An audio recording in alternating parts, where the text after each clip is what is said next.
All right, good afternoon, everyone. My name is Caitlin DeParty, and I am the project manager for the BJA Crime Analyst in Residence program. Welcome to the Crime Analyst in Residence program webinar, How Can Analysts Be Involved in Community Engagement? Facilitated by our subject matter expert, Allison Rojak, and our embedded analyst, Timothy Sweet. Throughout today's sessions, we encourage you to engage, take notes, and share your thoughts. If you have any questions, please enter them in the Q&A or the comment section, and Allie and TJ will do their best to answer them at the end of the session today. This webinar is being recorded and will be available on our website, crimeanalystinresidence.com, for anyone who would like to review it later. You can also review our recent webinars, Accelerate Your CompStat, and an Introduction to Power BI Data Modeling on the website now. Just navigate to the Resources tab and then to our Webinar tab. At the conclusion of this webinar, you'll receive a short evaluation form. It takes about 5 minutes to complete, and your feedback is incredibly valuable in helping us improve future sessions. We truly do appreciate your input. We're excited to continue offering these learning opportunities and are already looking forward to our next webinar later this month, so stay tuned for more details. Thank you for joining us today, so let's get started. TJ Sweet is a certified anti-money laundering specialist who seeks to use his background in crime and intelligence analysis to impact the world around him positively. TJ received his bachelor's degree in criminal justice from the University of Cincinnati. After graduation, he started working as a crime analyst in the Detroit Police Department, where he assisted in the establishment of a precinct ceasefire unit aimed at addressing some of the most violent gangs and groups. While in his role, he also assisted the department in establishing initiatives involving the use of risk analysis on violent individuals. In 2020, he transitioned to the Charlotte-Mecklenburg Police Department, where he supported several patrol divisions and the department's crime, gun, and burglary units. He spent a lot of his time in this role working on a wide range of investigations, ranging from burglary crews to gang conflicts. In 2022, he served as a private sector consultant for law enforcement agencies, banks, and other private partners, helping to develop data models for use in the AML and intelligence realm. In 2024, we were very excited that TJ joined CNA and the CAR team as an embedded analyst. In this role, he assists agencies in increasing their crime analysis capacity throughout the nation. Additionally, he has attended numerous conferences where he has spoken on crime analysis issues ranging from link analysis to the advancement of intelligence-led policing in the field. Allison Rojak is an instructor in the School of Criminology and Criminal Justice at Michigan State University and the Assistant Director of Online Degree Programs. She received her Master's of Arts in Criminology and Criminal Justice from the University of Missouri at St. Louis in 2006 and is a former crime and intelligence analyst with the Richmond County Sheriff's Department in South Carolina.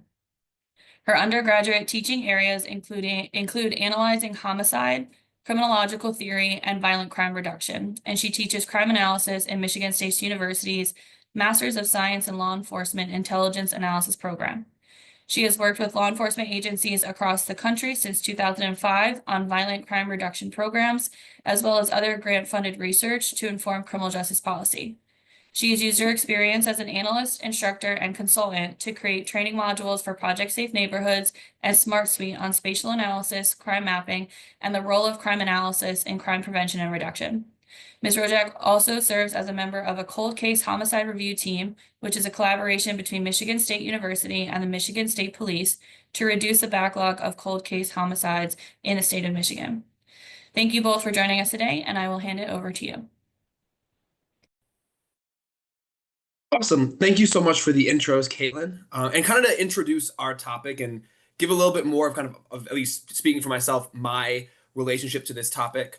Our main goal today is to shift the conversation around community engagement. You know, we as analysts tend to think about our customers or our primary stakeholders as either the command for our agency or our patrol division command, depending on how our agency might be organized, or the patrol officers and the investigators that we support.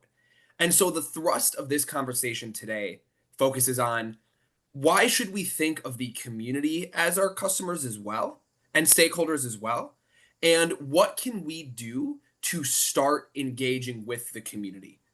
And Allie, do you have anything to add here? No, I think that's a great intro for what we have on the agenda today. And so ultimately, our goal is to really shift the tone and discussion around community engagement. This is one of those things where when we've discussed this sometimes with agencies or when we've brought this up at conferences, people tend to think of community engagement as, engaging with those activists who are yelling at us about how they hate the police and don't want anything to do with the police and don't want the police in the community.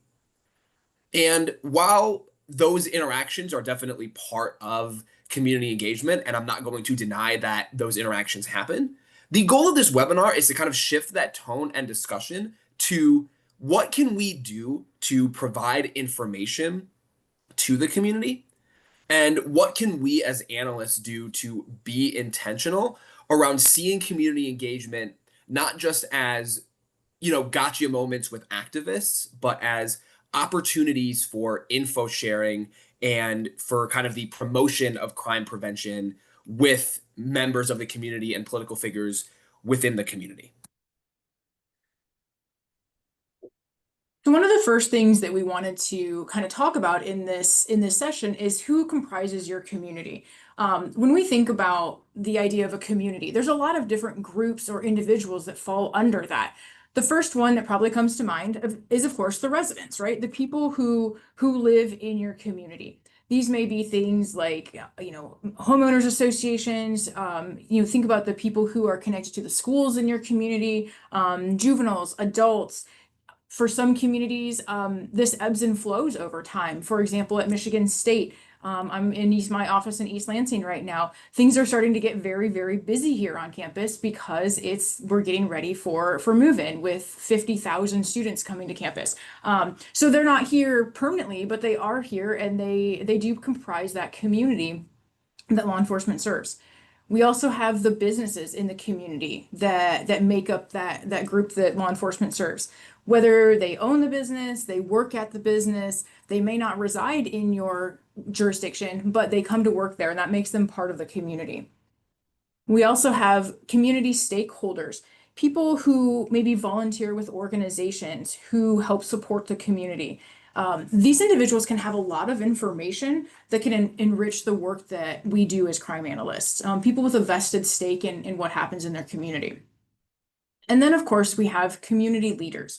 They may be the political leaders of the area. They may be leaders in the schools, leaders in religious organizations, people who it can be really important to build a relationship, to build a partner with as you implement crime analysis, or you start thinking about those ways that you can engage different components of your community.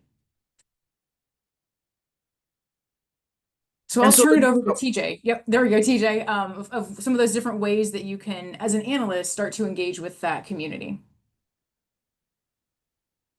ways to engage with your community, first and foremost, and kind of what I'm going to get the most in depth in on this slide is through what I'm going to alternate calling community CompStat or community meetings. And I'm kind of using these two different terms kind of interchangeably here because some agencies that I've supported and that I've worked in, they use the community CompStat term. That's what they call their more formalized and their more structured or standing community meetings.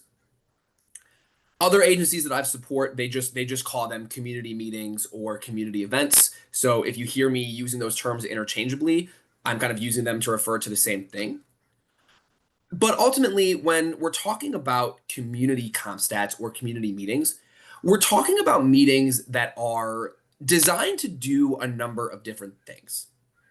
Yes, in part, when we're using the word comp stat, we're trying to communicate crime numbers, crime stats to the public and show, hey, these crimes are down this year. This is how we're doing compared to last year, or this is how we're doing compared to the 3-year average. But we're also trying to share with the public things that we have done to address minor crime or disorder problems, or to kind of interface with the community and build those relationships with the community. So we're in part promoting the things that we've done in the past. Where have we engaged with the community in that most recent month? And then we're also promoting the things that we are doing in the future. What is coming up in the next month or so that the community needs to be aware of. And you'll see this a little bit more in depth later in this presentation. But when this is being done really well, this is a conversation. This isn't us giving a presentation on crime numbers and the decreases and why those decreases are happening. This is a conversation that we're having with the community about crime and about crime prevention. This is what we're doing. Is there anything that you think that we're missing or that you would like us to talk about? And then here are some ways that you can play a part in crime prevention. It's kind of having this engagement kind of be a back and forth conversation. And then additionally, we have community officers and PIOs. And we're going to go into this a little bit more in depth in another slide, so I'm not going to spend a ton of time here. We also have HOA liaisons and business associations. And again, we're going to touch base on this a bit more in a future slide. But what I will say here is that one of the advantages that HOA liaisons and business associations give us is that they allow us to reach people who may not choose to engage with the police, right? Whether that's because they're part of communities that have a strained relationship or a negative perception of the police, or if it's because they're not plugged into us, right? They're not following us on social media. They're not engaged with their community officer. HOA liaisons and business associations give us an opportunity to reach a wider kind of cross section of people. And like I said, we're going to get more into that a little bit later. And then we also have social media. Most people these days have social media. And so we're going to talk more in depth about and give some examples of what that can look like.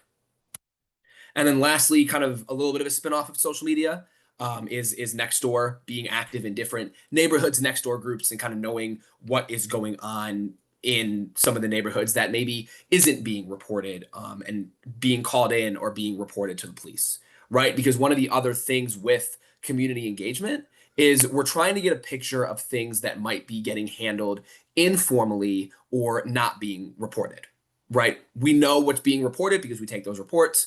We know what's being called in because we take those calls. But do we know some of those other ebbs and flows and things that go on that might get handled informally?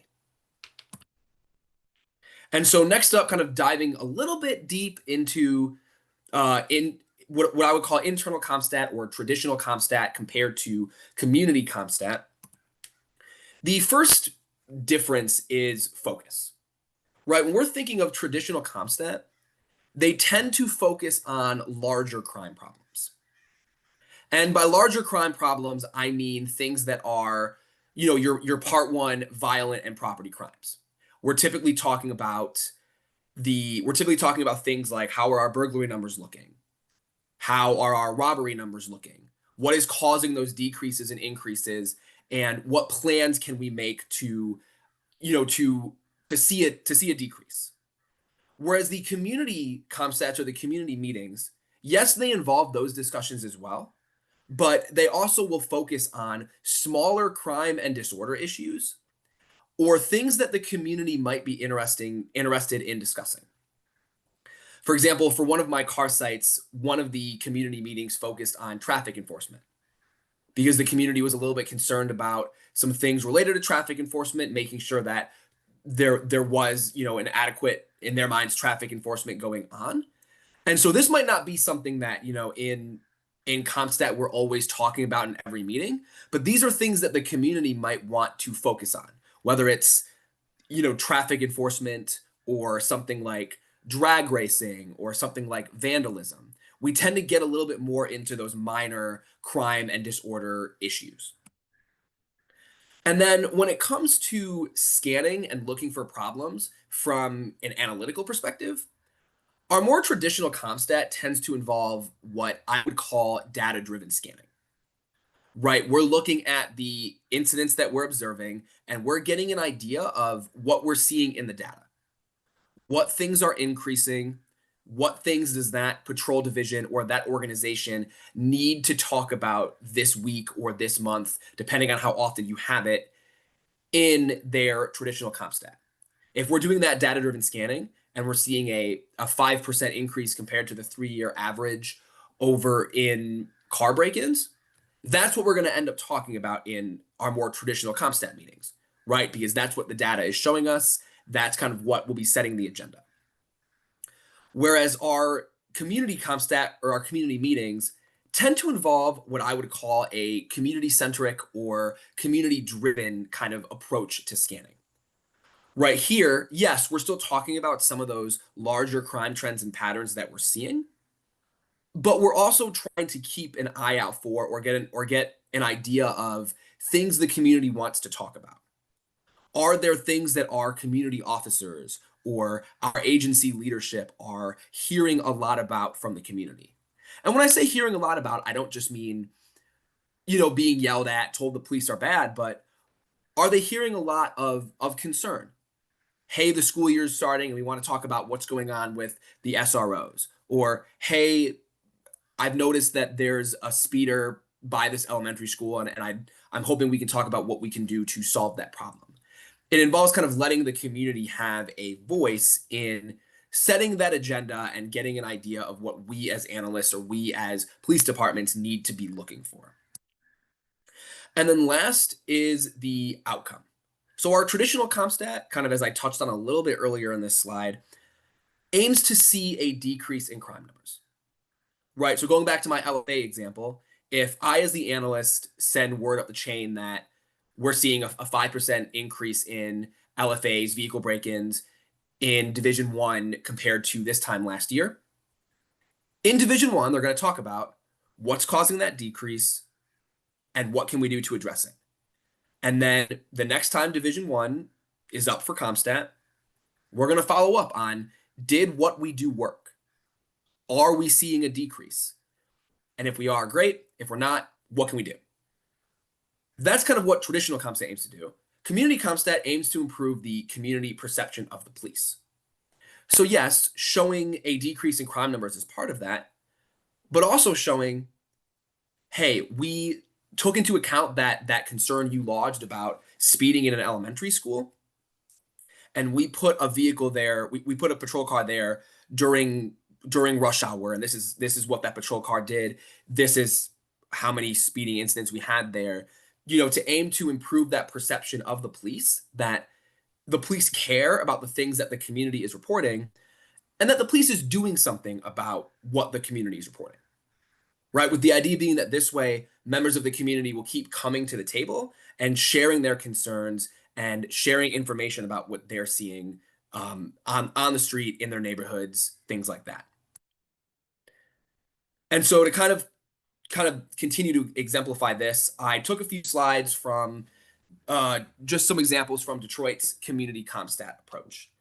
And what I really like about these slides, specifically the kind of flyer, is number one, in the top right, you see this broad definition of community, right? They're calling all residents, business owners, and community stakeholders to that discussion, right? So like Ali said earlier, we have that broad definition of community, but then what's the invitation to? A discussion, right? It's not a presentation on crime numbers and why things are decreasing or why things are increasing. It's a discussion on crime within the neighborhood. And then if you look down at the kind of greenish bullets, you can see that another piece of this discussion is learning how to protect your home and vehicle from break-ins, right? Because ultimately part of community engagement that we need to understand is seeing it as a two-way, kind of a mutual engagement, a mutual relationship. We're sharing with the public the things that we're seeing, as well as the things that we're doing about what we're seeing. But then we're also encouraging the public to do some things to make themselves safer, right? We're looking into those vehicle break-ins. We have a suspect vehicle and we're trying to figure out who that person, who's driving that vehicle, who's connected to that vehicle. But in the meantime, here's how you can help keep yourself safe. It's a mutual engagement centered around raising awareness and collaborating to prevent crime and make communities safer.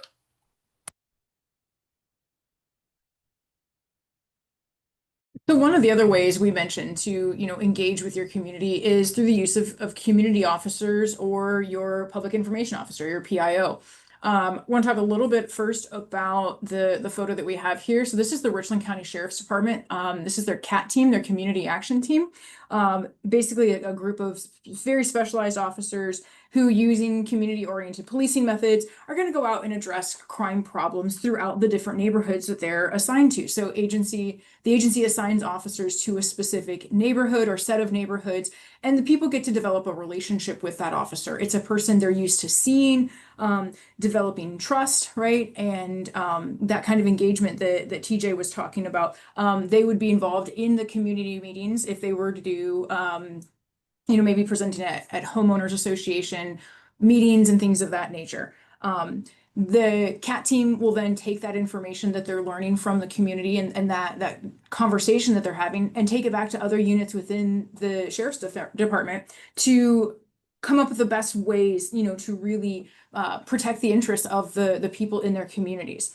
So that's one of the, just kind of an example of a program that's out there. Of course, we have PIOs. Most agencies use a PIO. A little bit different in terms of where we're getting our information from anymore. TJ mentioned social media accounts. So many people have access to some form of social media, and it's definitely a tool that can be used by law enforcement to help share information and communicate with the people that they serve. Obviously, when it comes to PIOs, the type of content that goes out is really needs to be carefully thought out, and providing as much information as is needed to keep the community updated about what's happening. It also is going to evolve when we're talking about social media, probably some element of graphic design now. We're looking for eye-catching things, right, that get shared out to the public. And how is this information going to be best communicated to the public and best digested by those community members? So one of the big things that TJ and I have been talking about, one of the things we try to do with our car sites is focus on branding, using the same logos, the same kind of templates that come out. So every time something comes from one of the crime analysis units or one of the crime analysts, everyone in the agency or even outside knows, oh, this is coming from such and such agency. This is from their office, because that branding is very specific and people know that that's a legitimate source that they're getting information from. So obviously social media is changing, and agencies are finding new ways to communicate. So we're going to talk about some examples, obviously Facebook, Instagram, things like that, X, but there's other ways out there that some agencies are diving into as kind of a different way to reach somewhat of a younger population. Tends to be who uses Snapchat, but finding ways to engage, educate, learn, and share information with the public in maybe some new forums. And these forums keep changing in terms of how people are getting their information. It's not just the local news anymore or reading the paper, but people are turning to online sources for some of their information. So it takes maybe a PIO with a different set of skills to keep up with all of that technology and kind of what are the trends in those social medias when it comes to sharing that information.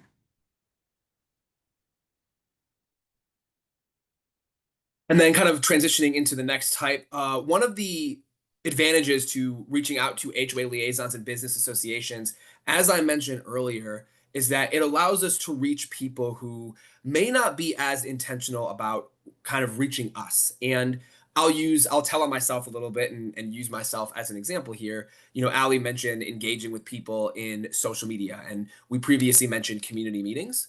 And I will kind of, like I said, tell on myself and say that I don't follow my neighborhood police department on social media, and I don't regularly attend those community meetings. I check in and I follow in where I might see something happening in my specific neighborhood, or where I'm concerned about something that happens in my neighborhood. But I do interact with my HOA. And so these liaisons and associations are regular meetings that are being held by the community, and they allow us to share information more broadly with people who might not be intentionally seeking us out. Right? They might not want to talk to the police. They might not be plugged into what we're doing, but they're going to be plugged into what the other business owners in their area are doing. or they're going to be plugged into what their HOA is doing. And so it allows us to get products to them so they can send them to their distribution lists or their neighborhood chats. But then it also helps us to make relationships with people who are going to know who to contact if there's an issue or something arises. Right? They're going to have access to those distribution lists. So if we know the president of an HOA, we could reach out about a series of vehicle break-ins and say, "Hey, could you send some information just for people's general awareness of these break-ins? And then if there's anything that people know, could you tell them to reach out to you, or here's the number of the detective that is over these cases to reach out to them to share that information," right? Because even if people might not be intentional about reaching us, it's still important that from a safety perspective, awareness perspective, and crime prevention perspective, that we're doing the best that we can to reach out to them. And so if we're being intentional about HOA liaisons and we're being intentional about business associations, that gives us the opportunity to be as broad as possible and share information as broadly as possible.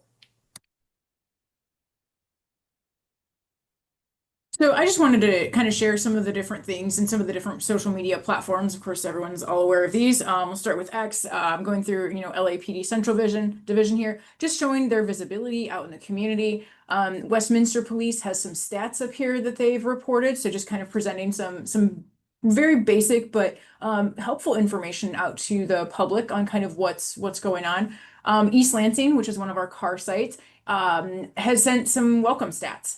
Welcome week, again, with a huge new population of people coming into the East Lansing area for the university. They talk about how many calls they went through in 1 week, what the calls for service have been, just to kind of note that increased activity that's going on with so many new people coming, or a stronger presence with all of the students being on campus.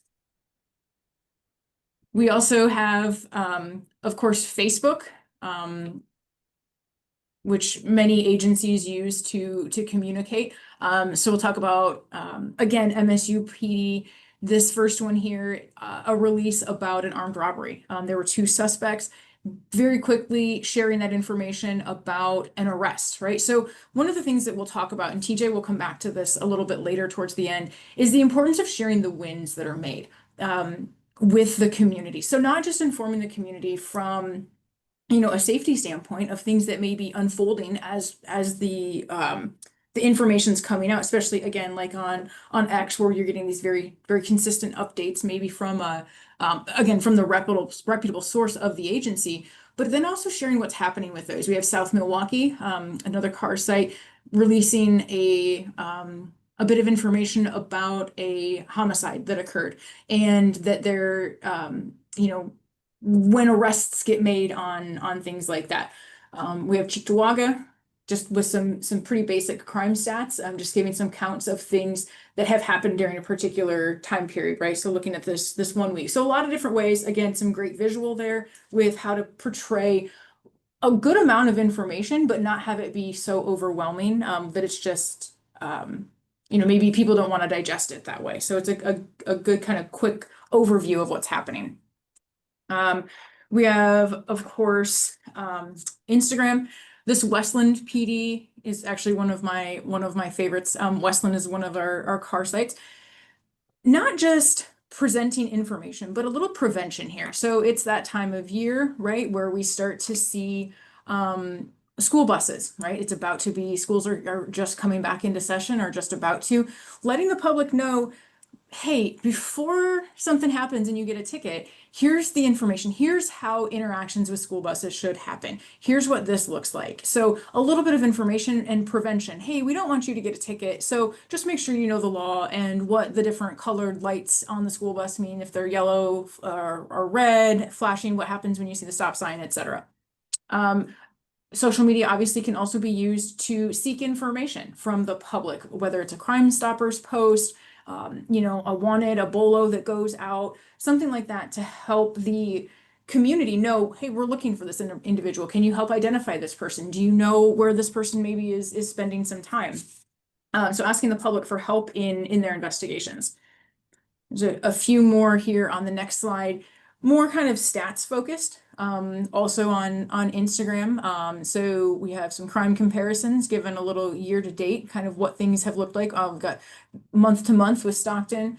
Also got in the center here, Philadelphia area, and then a Kansas City, kind of like one of the post that TJ had there from Detroit about here's a quarterly crime meeting, right? If you live or work within the boundaries, I think again, kind of creating a broader definition of what community means, come join them at this opportunity. So it's a way to engage with the law enforcement agency.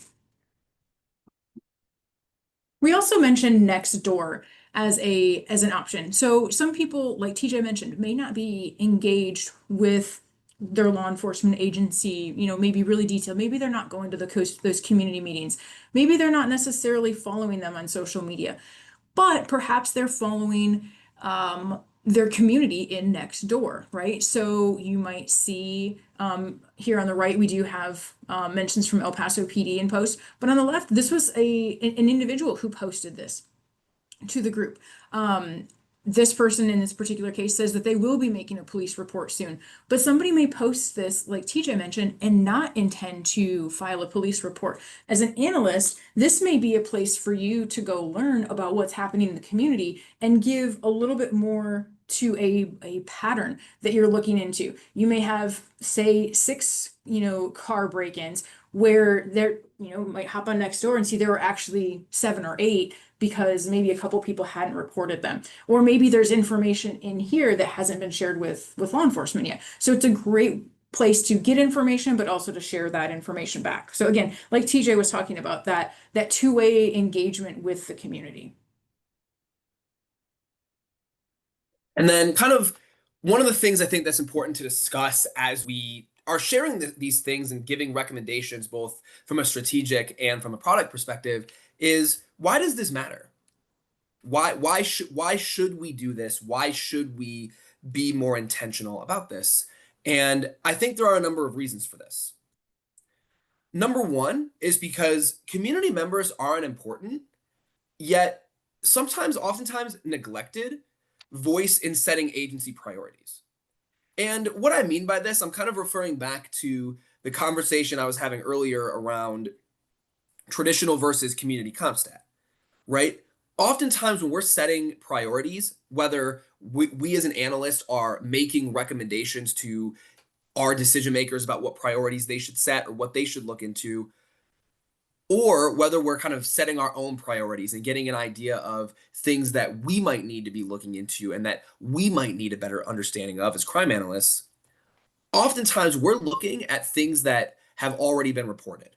We're getting an idea of the number of reports or incidents of a certain crime type to see if that's something we need to look into. Or we're looking at calls for service that were taken in a different area, in a certain area or of a certain type that might be worth doing a deeper dive on or trying to craft a strategy around.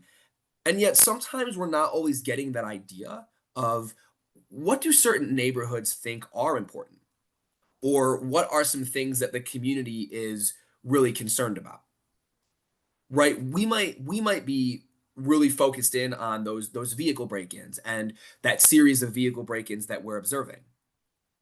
But if we're not being intentional about engaging with the community, we might not be aware that they're also really concerned about, there's a neighborhood that's really concerned about a drag racing issue or a speeding issue that has started in their neighborhood within the last month or so.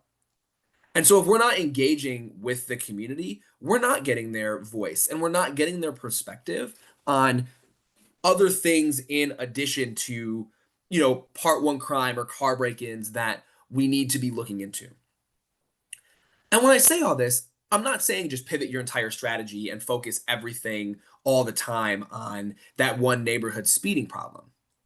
But what I'm saying and I'm encouraging is, are you being intentional about making sure that what you're doing and what priorities you're setting or recommending setting are inclusive of things that the community is talking about, things that the community is concerned about. And then additionally, kind of tied into this first point is the second one, that community members have a unique perspective on problems. And I would argue that understanding law enforcement functions and law enforcement in general helps you realize that we all in our roles kind of have a unique perspective on problems, right? Like as analysts, we're oftentimes looking into the data and we're looking at potentially 3 to 5 years worth of data. So our unique perspective is kind of that macro level. How long has this been a problem? Or how long has this area been an issue? What is the longer term pattern here? Whereas patrol officers or detectives, they're either responding to, in a patrol case, or investigating as a detective, these individual cases and incidents. And so their unique perspective might be some of the individual things that they saw on scene or heard in someone's voice that maybe didn't make it into the report, but they get found out upon conversation. And the community has that unique perspective as well. And their unique perspective is that they're living in the community or they're working in that business. So they're oftentimes seeing things that might not get reported, right? We've kind of touched on this a few times, but they might know that a neighborhood kid stole someone's bike, and that kid's mom might have decided to handle that informally and so didn't make a report, right? And so if there's no report, there was no officer or detective to investigate or respond. So they might not have a perspective on that, right? If there's no report, there's nothing for us to query in the RMS or look into in the RMS. So we as crime analysts might be missing that within our perspective, right? And so community members have a unique perspective on problems just by virtue of where they live and work. And so engaging with them, in addition to engaging with officers, detectives, command, is incredibly important to crafting a holistic understanding of the crime problems that are going on within our jurisdictions. And then additionally, we've kind of touched on this a few times and we'll kind of bring it up again, so I won't linger too much here, but it affords us an opportunity to communicate our wins within the community, to communicate what we're doing and how we're doing things well. And that leads me to our visual. One of the big wins that the Detroit Police Department had and the city of Detroit had a few years ago was that they had the lowest homicide number in Detroit since 1966. That is a huge win, right? And our wins might not be in all of our different contexts, might not be that, but we all have big crime prevention and crime reduction wins. But those wins, that big win, our big wins, are made up of a bunch of little wins, cases that we solve, crime reduction steps that we take, ways that we're active and visible in the community.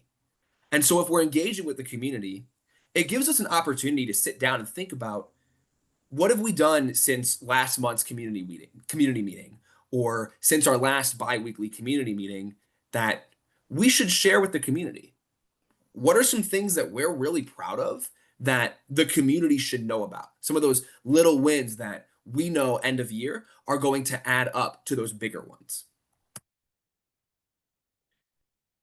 And then, so how do we start this process? What can we do moving forward to engage with the community? Ultimately, here we got 6 recommendations. We've got 3 strategic ones and 3 kind of product focused ones. And so our first strategic one is build a relationship with your community officers. You know, as you're an analyst, as you're getting started in your role, make sure that you're aware of who your community officers are, where in the community they're assigned, what community needs and problems they've identified, and then make sure that you are being intentional about sending your products to them. One of the mistakes that I made very early in my career as an analyst was that I was very intentional about sending my products to command, to the units that I directly supported, but I wasn't always intentional about making sure that they were getting sent to the community officers. And so recognize that you have an opportunity to be a force multiplier for community officers, but also recognize that community officers have an opportunity to enhance your perspective and help you to, again, build that more holistic perspective of problems in your agencies and in the communities that you serve. So to go along with that recommendation, the product that goes along with this is something that addresses what's important to the community. So like TJ mentioned, understanding and knowing who your community officers are, and hopefully there's a good dialogue there between you and your community officers so that they're coming back to you and telling you, hey, these are the problems that my community is seeing. These are the things that they'd like either more information on, what can we do to help, and bringing the analyst into that conversation. So you as the analyst know what the problems are in these communities, and you can present and provide information to those community officers that will help them address those questions. Like TJ said, these aren't necessarily going to be the big major crime issues that we're going to discuss at a CompStat meeting, but they are things that are important to the community. So here on the side, we have airbags being taken from motor vehicles. So that's something that could be really important to a community, especially in terms of how they're doing it. How are they accessing these things? How are they gaining access into the vehicles? So sharing that information back with the public. I know one of the things that I did as an analyst is all of the community meetings that happened throughout the month, most of ours were monthly, bi-weekly, something like that. I would I had specific queries that I would use to identify what was happening in those communities. If there's any specific reports or bulletins that would go out, I made sure my community officers had those before they went out to have those conversations. So they were armed with the information. And then the community had questions. They had the details to be able to hopefully answer some of those questions. And then kind of recommendation two, that strategic recommendation, identify your community leaders and potential community champions. So ask the question, who are the people, either by virtue of their political role in the community or by virtue of their relationships and place in the community, that either already are important voices in your discussions or can be important voices in your discussions? And then also understand, what is the relationship like between department leadership and leadership within the community, whether that's with community organizations or those kind of political leaders. What is that relationship like? And what can you as an analyst do to kind of be a part of that relationship in a positive way? Are there members of these community organizations? Are there members of city council or people in the city manager's office that can be made into champions and people who will say, okay, this is what we're hearing. Let's see what the crime analysis or the crime prevention perspective is on that. Who can be those potential champions? And again, are they getting your products? Are you ensuring that somebody from their teams is on your distro lists when the need calls for it? To follow up for those champions, right? Those people that you've identified, who you want to share that information with from the community leaders, the stakeholders. It's really important to communicate those wins. And they may be small, they may not be huge wins. Here we have auto burglary suspects arrested. That's a win. Communicate that back out to that group of champions, those community stakeholders that TJ just talked about. Couple reasons why we like to do that. It shows the community that we are taking their concerns into account, right? You had this conversation with your law enforcement officer, and you told them, here are the things that we in the community are worried about. Something was done about it. We heard you, we listened to you.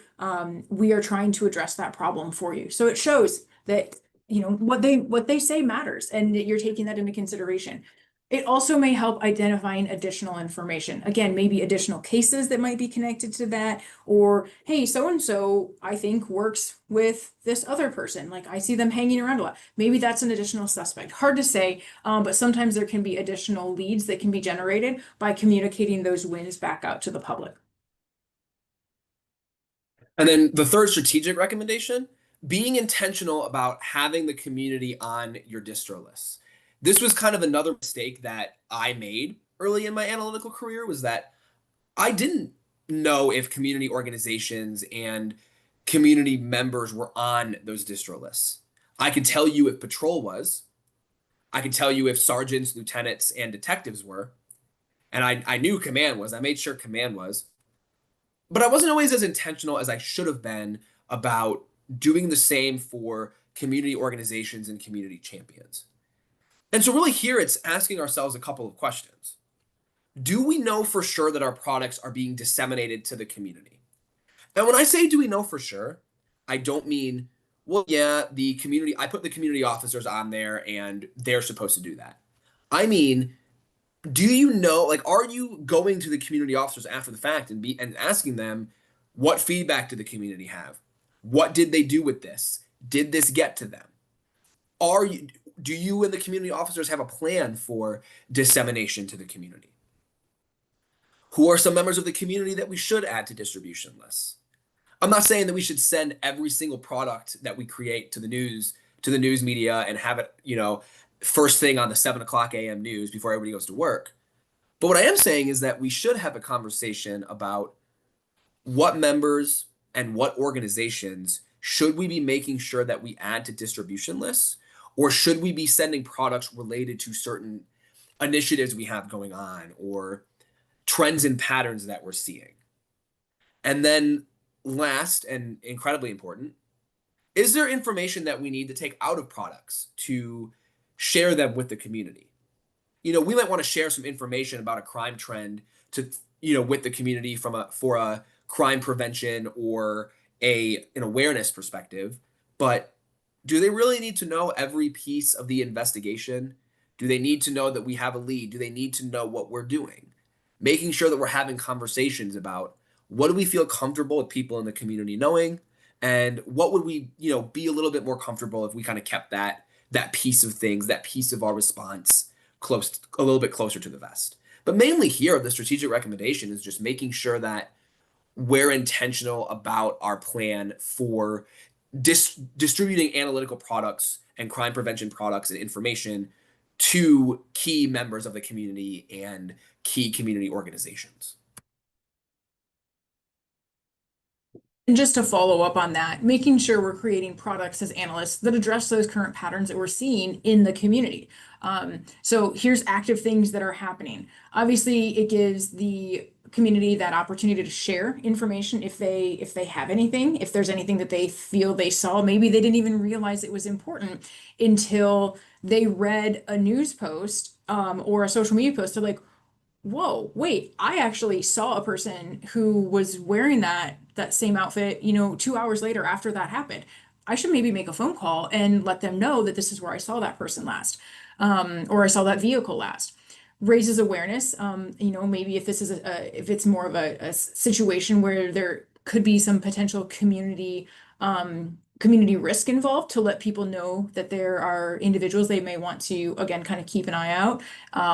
But it also allows, which you see here in the safety bulletin, is crime prevention techniques, which I think is great to show, park in these well-lit areas where there's cameras. So we're talking about, just being situationally aware for armed robberies and car break-ins. So, if you do, try to do some of these certain things. Obviously, don't, like TJ was mentioning, don't leave your valuables in your car.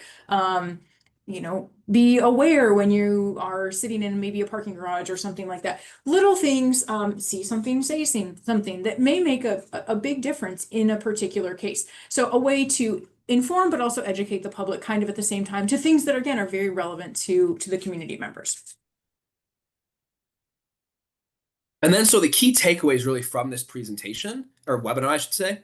Number one, a lot of the recommendations that we were making here, they're already things that you might be doing, or already things you might be doing for your officers or for your sworn personnel. And so we're not adding more work to engage with the community, right? We're not asking you to build, 80 new dashboards and start, a couple new initiatives. We're asking you to be intentional about things you're doing and where can the community be invited to those conversations, which kind of segues nicely into that second bullet point, being intentional about who are you going to communicate with and how are you going to communicate with them? Who are you going to communicate with, and what is the plan for that communication and that deeper engagement? And then, kind of, again, jumping into the next point, what is that plan? Who are the contacts that we already have, and who are the contacts that we're missing in order to deepen our engagement? And then the last thing that we really want to leave you with is that this is a two-way engagement with mutual benefits. And I think the Westland Instagram post that Ali talked about earlier, I think was a really cool example of this, because if you recall from that post, the beginning that post began with a caption saying, "We typically see around this time of year that we start having some issues with traffic and school buses." Right? So that's part of that engagement. This is what we typically see. This is a crime prevention or a disorder thing that we typically notice.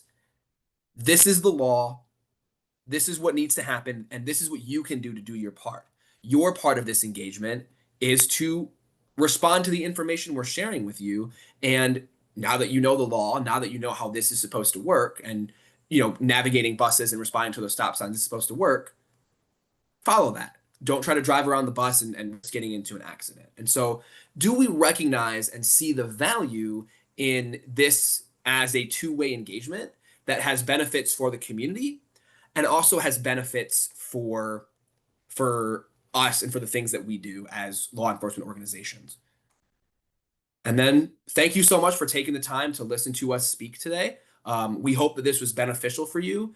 And if you scan the QR codes, you can connect with us on LinkedIn. And kind of, if you have any other questions for us, we're happy to answer some here. And we're also happy to connect with you on LinkedIn as well, and share additional resources.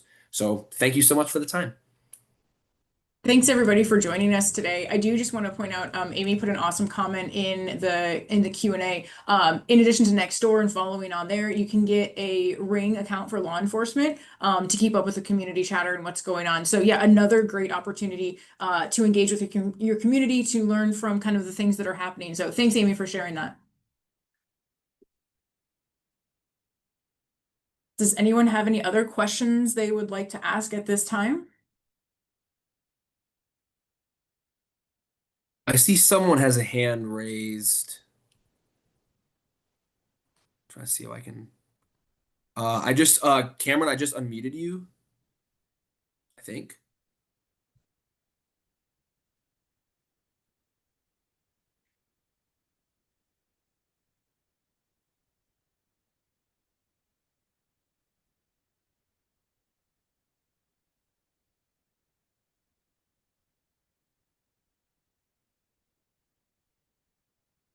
Any questions? Anything in the chat?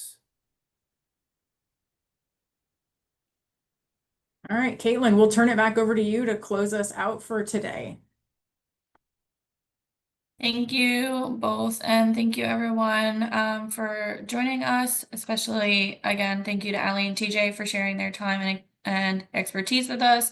We hope you found this session helpful and inspiring. Please don't forget to complete the short evaluation form that will be sent out at the end of the webinar. The recording of this will be up on our website early next week, and a link to the website will be sent along with the evaluation form. And we look forward to seeing you all at our next webinar on August 28th with TJ again on Uncovering Hidden Ties, a crime analyst guide to link analysis with the Microsoft Suite. So until then, take care and have a great day. Thanks, everyone.